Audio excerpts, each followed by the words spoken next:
He's here, got it. Mr. Smith? Good afternoon, Your Honor. Good afternoon, Happy New Year. Well, Let's see. Faye Brown failed to appear. This was a show cause, so you can have a bench warrant. okay, we'll submit as far as bond, Your Honor, for consideration, bond consideration purposes, balance $9,820.04. 10%. All right, we will prepare and submit that. Thank you. You bet. Okay, let's see. Mr. Cradaville, Yes, Your Honor. okay, good afternoon, that is. Let's Good. see. No one's appeared for Natalia Brown on her motion.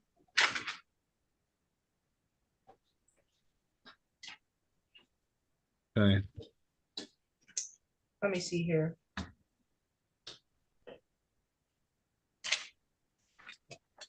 I'll call this case. Let's see. RPM Auto Sales versus Natalia Brown, 18-02410 GCE. Counsel, could I have your appearance? Good afternoon, Your Honor. Brent Cradiville, P75845, appearing on behalf of plaintiff RPM Auto Sales. Okay, thank you. And Mr. Cradwell, today was the date that was set for a motion. I have a notice of hearing, a motion filed by Ms. Brown. She indicated that she wanted to dismiss the judgment, indicating that it was paid in full, that her taxes of $10,000 was garnished in 2019. Is that accurate? It's not, Your Honor. I have a feeling I know what happened, but obviously without her here, it's hard to have that discussion. Those notices from the state of Michigan regarding, income tax refunds being garnished. It's kind of confusing to look at. You don't look at them all the time. There's two numbers, one of which is the judgment balance on the date that the garnishment was filed. The other amount is the amount actually being garnished. I have people calling my office all the time to tell me, oh, you took the full judgment balance, this year, this year, this year. And they're just looking at the document wrong, frankly, because it's confusing. I'm guessing that's what happened here, but no, we only received 300. I'm sorry, $192 from that tax garnishment. We've received a few other payments. We've received a total of $380.43 on this file. The total balance at this point with interest accruing is over $16,000.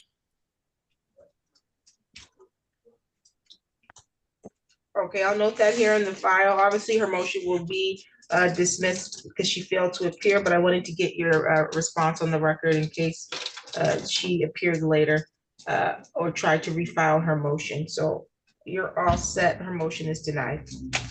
All right. Thank you, Your Honor. Have a good weekend. Thank you. Same to you.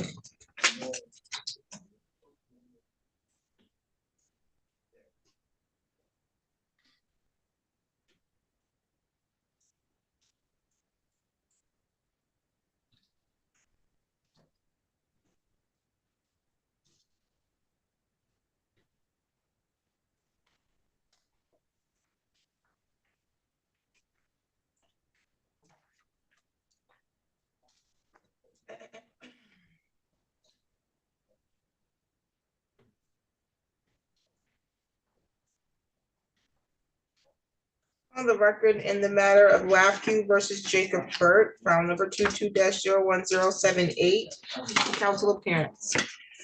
For plaintiff LAFCO, Tim Smith, P48259. Okay, and I see Jacob Burt is present via Zoom. Mr. Burt, can you unmute yourself? Yes, Your Honor.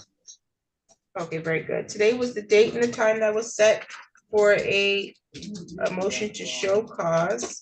I do believe the parties did meet. Mr. Smith, did you get the documents you needed or did you need another date?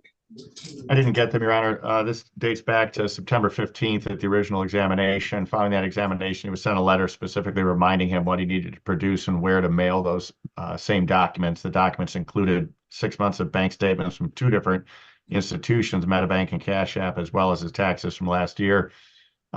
We've been back in front of you since then. As I sit here right now, I do not have the documents. Now, we wanted to break our own. Mr. Burt explained that he has the documents in hand and promises to mail them. So perhaps rather than a contempt proceeding this afternoon on the motion to show cause for failing to produce those documents, perhaps we would give him 14 days to get them into my hands. If I don't have them within 14, I can simply file a bench warrant. Okay, and Mr. Burt, you do understand that this is under court order, that you are to provide these documents? Yes, Your Honor. So he was asking for 3 documents. One out of the 3, I unfortunately do not have access to anymore. The account has been deactivated. That bank account I haven't used or had any kind of access, or excuse me, any kind of purchases or anything like that for over a year. So when he asked for those, I was trying to log in and everything, and I was notified it was deactivated. So that account no longer exists. But I do have 2 out of the 3 documents physically, literally a foot next to me, and I did fail to mail them in, unfortunately. Okay, so you're gonna get those over to Mr. Smith within the next 14 days, correct? Yes, Your Honor. Okay, I'm gonna go ahead and set this for a control date just to ensure that Mr. Smith has received these documents. Mr. Smith, you can notify the court if you no longer need that date. Mr. Burt, if he does not receive those documents, then he will be requesting a bench warrant. You're also subject to a contempt of court order proceeding. A contempt of court is can be penalized with a fine or jail time. So I don't think you want to do that when you can just turn over the documents, right?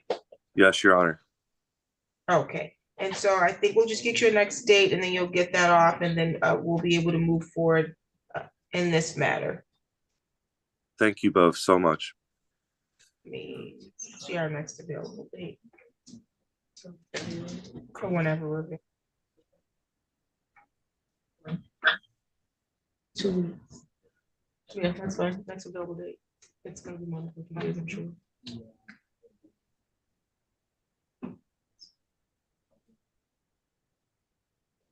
February 2nd. Our next date is February 2nd at 1:30. All right, thank you, Your Honor. Appreciate the help. Thank you. You're all set, Mr. Burt. Thank you so much.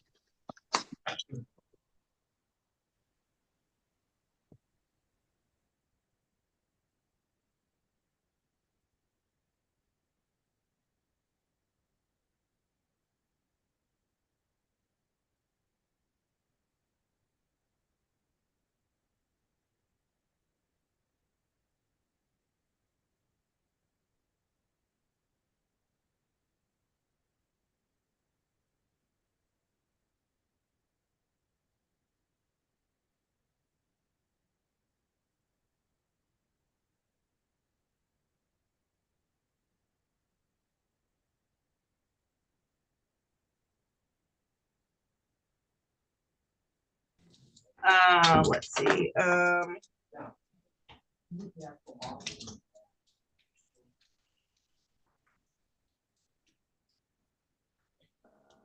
that one already.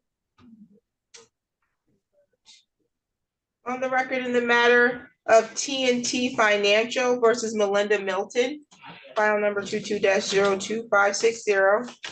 Council appearance. Good afternoon, Your Honor. James Meineke appearing on behalf of the plaintiff TNT Financial. Okay, thank you, Mr. Meineke. Today was the date set for a hearing on an objection to income garnishment of income tax. The matter was set for hearing today at 1:30. It's 2:07. We've not seen Melinda Milton.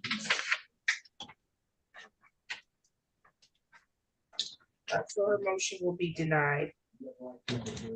Thank you, Your Her Honor. objections will be denied. Let's see here.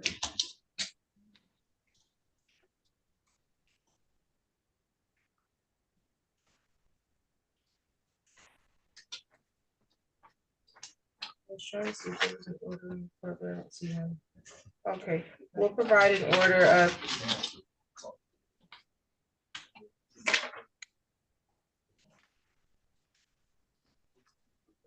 reflecting the garnishment being, objections being denied. Any additional matters for the record? Nothing further today, Judge. Thank you. Thank you. Have a good one. You take care.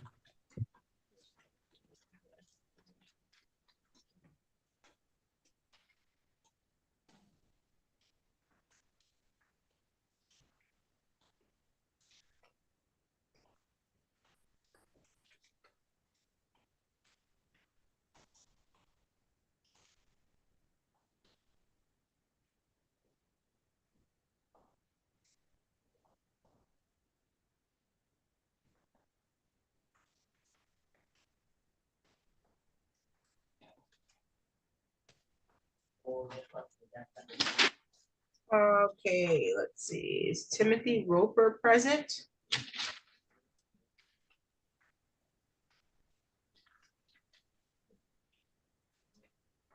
It's not yet.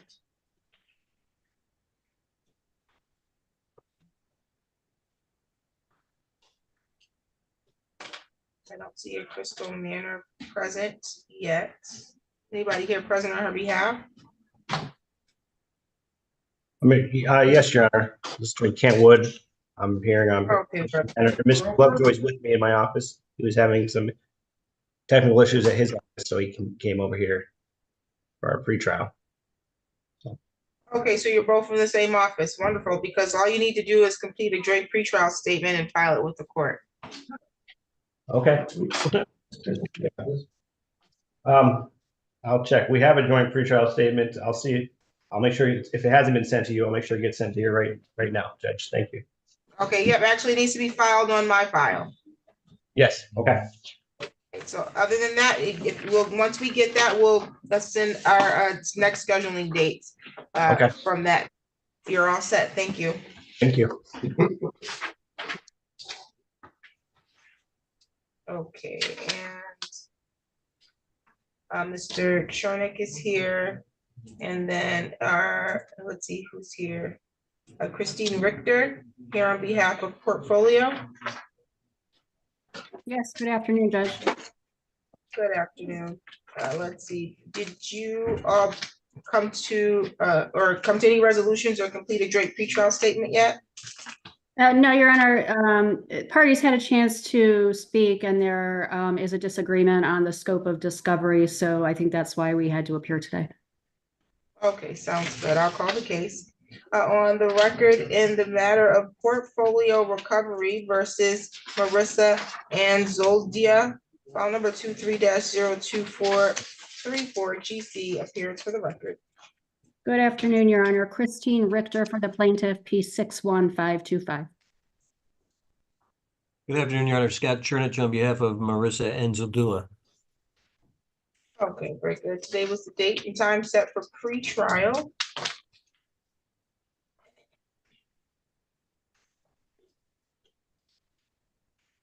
A general civil matter, and so you all were working through your pre-trial statement and the issue of the scope of discovery came up. Yes, Your Honor, the understanding that I have is Mr. Chernich wishes to depose a custodian of records of my client. I'm objecting to a deposition based on MCR 2.302B. This is a $2,166 credit card case where counsel has already been provided a full transaction history from the inception of the credit account through its charge-off. Under the factors to be considered under the court rule, I believe the burden and expense of a deposition outweighs the likely benefit, considering that I've already provided counsel all of the relevant documentation that my client would have relied upon in executing the affidavit that Mr. Chernich wants to impeach. Also, the complexity of the case, Your Honor, again, this is a very straightforward credit card transaction issue here. My client purchased the account from Synchrony Bank. This was a care credit account, and there were simply two charges on the account, both from one dentist's office. It's a very straightforward account. It accounts for all interest and fees down to the penny throughout the life of the account until charge off. There's nothing more to be gained from a deposition here. Also, the amount in controversy, $2,166. That doesn't, in my opinion, justify the time and expense of a deposition. Also, one of the issues that Mr. Chernich was looking for was signed transactional receipts from the credit transactions, which I submit to the court. He can, or his client can, obtain those directly from his dentist's office when the credit transactions occurred. Mr. Chernich? Thank you, Your Honor. Up to this point, what I've gotten from opposing counsel has been somewhat of a mess. It's hard to discern what's occurring in these documents. The first tranche of documents I received came in that were impossible to read. In reviewing the affidavit, this is the sole document that's attached to this pleading and the complaint. In that document, this person that signed this affidavit on behalf of the plaintiff makes a lot of representations. I think it's fair that we take this the deposition of this record keeper to find out exactly what happened in this case. And so unless and until we do that, I really can't discern what's going on. And quite frankly, to turn the tables on us to say, oh, by the way, you should go to your dentist to find out what the charges were for, really turns the tables on who bears the responsibility here to prove its case. And it may be expensive in the plaintiff's mind, but when they take on these matters and decide to buy accounts and then attempt to recover on them and file suit, they can only expect that we're going to ask questions. So I think it's entirely necessary that we take the deposition of the record keeper, Ms. Erica Turner. Okay, so you have received information, but you said it's not clear or legible. Is that accurate? The first tranche of them that I got is very confusing and impossible to read. After that first set of documents, we did get some other documents that appear to be statements that are very difficult for me to reconcile and for my client to reconcile. Your Honor, these are run-of-the-mill credit card statements. The very first credit card statement shows 2 purchases, the exact date of those purchases, and the exact amount of those purchases. Every single credit card statement breaks down every cent of interest that accrued and fees that accrued. And there were 0 payments on the account. It's a very, very basic transaction history. And I think it's disingenuous for Mr. Chernich to say he can't make heads or tails of these credit card statements. Perhaps he doesn't understand the sale documents, but I don't even believe the ownership of the account is at issue here. Essentially what he stated to me is he wants to prove that my client is a robo-signer. He wants to blow a bunch of smoke in the air and make my client look like a bad actor because they're a debt collector. But the bottom line is, Your Honor, this is a credit card case, and the law in Michigan doesn't require me to provide more than the credit card statements and proof that my client purchased the account. I have provided him 100% transactional history from start to finish. On a $2,000 claim, he doesn't need more than that. And I submit to the court that he's only doing this to harass my client and create unnecessary time and expense that isn't necessary. Your Honor, if I could respond to that. I don't want this to be more than it is, but I'm going to tell you that we tried on numerous occasions to get documents from this plaintiff. And what we got was stonewalling, refusal to cooperate, essentially documents and responses that said, just go jump in a lake. We don't have what you want. And then the first set of documents I get are completely unreadable. They make no sense whatsoever. I do get documents afterwards, and it's hard to reconcile what they sent me in the first tranche of documents to the second. Then I asked for the documents to demonstrate my client signed anything that would incur debt on her behalf with whomever it is that they represent, who I can't really tell at this point. And then the response is, oh, go talk to the dentist. Well, they're the ones that sued my client. They have the responsibility to prove that the debt exists. They bought this debt in a big debt sale, and then they make representations in the affidavit. And I think it's fair to ask them what these representations and the representations they make to this court are accurate. Okay, so my concern, I think, is twofold. First, the request for documents, I don't see how that's unreasonable for them to request the documents they need from the person that's suing them. You can't redirect them or reroute them to someone else if that's a document that you have access to. If you don't have Your Honor. access to it, then that's different. Your Honor, my client does not have access to that. What I'm trying to tell the court is I have a credit card statement showing 2 purchases for a set amount. What he's saying is he wants the underlying receipt from when the charge account was used at the dentist's office and when his client may have signed a receipt for those credit card charges. I don't understand have that them. much. Yeah, agreed. And in a formalized discovery or request for production of documents, that would suffice it enough to indicate that those are documents that are within your possession or control. And so we can't order her to go and find those documents on your behalf.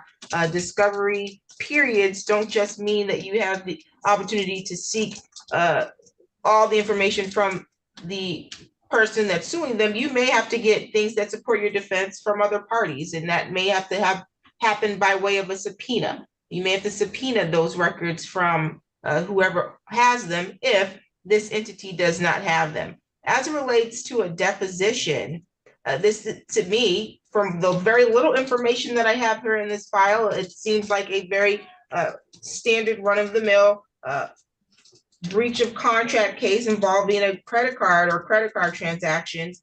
There's absolutely no way I think it's reasonable that we should hold depositions for $2,206.74. The defensive or ordering and defending a deposition is a costly expense.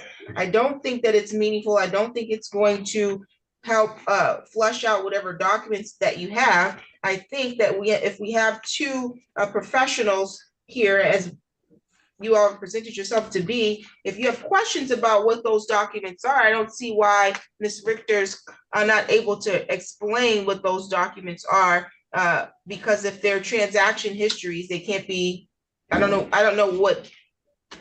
what a deposition of the keeper of records would do to help further explain those things. I think that just includes more expense. It also complicates a very simple district court issue.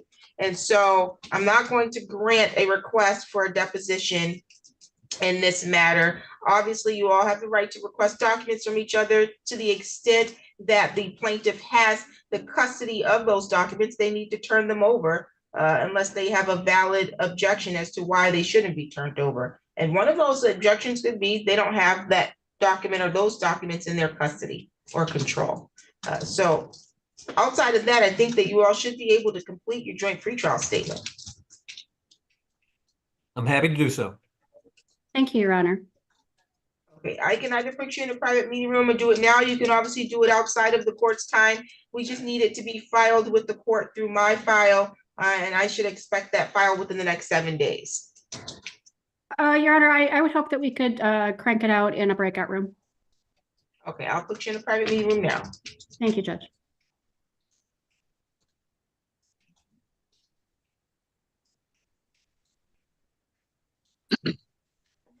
Miss something here because I don't see, did I miss a case? Okay. I just did this one. No, I didn't. There was only 3 or 2. Roper never appeared, correct? Right. Good afternoon, Your Honor. Ronald Buck. I'm hearing for John Hintz today for that Esker versus Roper matter. Okay, he's failed to appear. We can set it for show cause. Sounds good. I'll have our office prepare one. Thank you. Thank you. You're all set. Have a good day. You too. 7-2.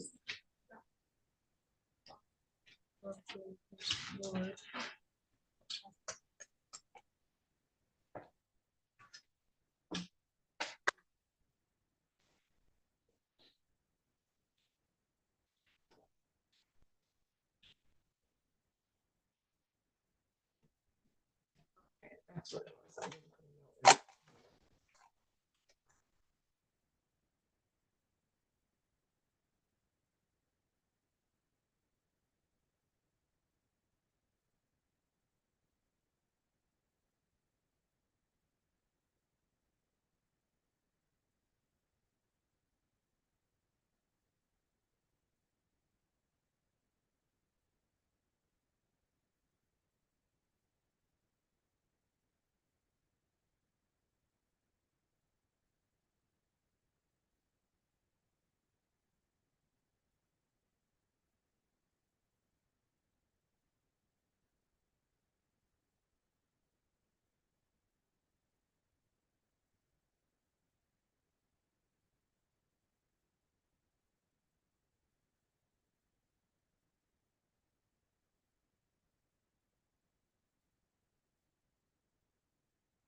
It was quite a while. It was. Really. Were you able to work out your pretrial statement? Your Honor, we realized in the breakout room, neither of us actually received the standard form. We actually had some potential settlement discussions, and so we decided if the court would allow, we can just either try and work out a resolution or submit the pretrial statement within the next 7 days. That sounds good. Did you need us to email you the standard form? If you could, that would be wonderful. What, do you have her email? No, I don't. Okay, can I have your email? Sure, it's, I'm gonna spell it out just because it's my full name and it's spelled a little weird. It's Christine, which is CHRISTENE .Richter, which is RICHTER @ portfoliorecovery.com.